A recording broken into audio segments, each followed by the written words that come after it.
আমরা বাঙালি জাতি এমন একটা জাতি, যখন আমাদের যেই জিনিসটার প্রয়োজন বেশি পড়ে, হুট করে সেই জিনিসের দামটা আমরা বাড়িয়ে দিই।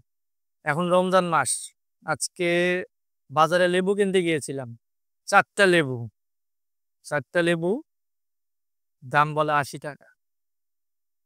তার মানে পার পিস 20 টাকা। অথচ এই লেবুই কিছুদিন আগে 1 কেজি 10 টাকা দিয়ে কিনেছে। রাস্তার পাশে ভ্যান ভর্তি করে নিয়ে থাকে, ডাকে যে ভাই লেবুর কেজি 10 টাকা, লেবুর কেজি 10 টাকা, আসেন নিয়ে যান। অথচ সেই লেবু এই রমজান মাসে 4টে লেবু 80 টাকা। পিছনের দিনগুলোতে দেখেন, করোনার সময় যে মাস্ক আমরা এখন 5 টাকা দিয়ে পরি, 5 টাকার মাস্ক 100 টাকা দিয়ে কিনে পড়তে হয়েছে সেই মাস্ক। কারণ ওই সময় প্রয়োজন বেশি ছিল মাস্কের। এই রমজানে অসংখ্য গরিব দুঃখী মানুষ আছে, যারা টাকার অভাবে খেজুর কিনতে পারছে না। নবীর সুন্নাত খেজুর দিয়ে ইফতারি করা।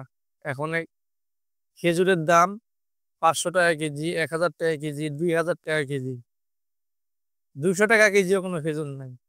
হঠাৎ করে কালকে যদি আমরা শুনি যে আর 2 দিন পর থেকে লবণের কেজি হবে 200 টাকা কেজি, তখন কি করবো আমরা? দেখবেন অসংখ্য লোক 5 কেজি, 10 কেজি, 20 কেজি করে লবণ কিনে নিয়ে বাসে যাচ্ছে। কিন্তু এই সিন্ডিকেট, বাংলাদেশে যে বিভিন্ন ধরনের যে ব্যবসায়ী আছে, অসাধু ব্যবসায়ী সিন্ডিকেট যেগুলো আছে, এগুলো আমরা চাইলেই কিন্তু ভাঙতে পারি। ভাই যখন যেই জিনিসের দাম বাড়ে, কি করি আমরা? তখনই ওই জিনিসটা হুড়োহুড়ি শুরু করে দিই বেশি করে কেনার জন্য। গত বছর দেখেন তরমুজ, যেই তরমুজ প্রথমের দিকে 100 টাকা কেজি, 90 টাকা কেজি বিক্রি করছে, কিন্তু সবাই মিলে একজোট হয়ে আমরা এই সিন্ডিকেটকে ভাঙতে পেরেছি। শেষ পর্যন্ত একটা তরমুজ 20 টাকা দিয়েও মানুষ কিনে না, নষ্ট হয়ে যায়, পচে যায়, অসাধু ব্যবসায়ীরা ফেলে দেয় তরমুজ। এভাবে আমরা চাইলে সবকিছু সিন্ডিকেট আমরা ভাঙতে পারি। যখন যেই জিনিসের দামটা বাড়িয়ে দেবে, তো এই কি করবো? আমরা কিনবো না ওই সময়। কিন্তু আমরা কি করি?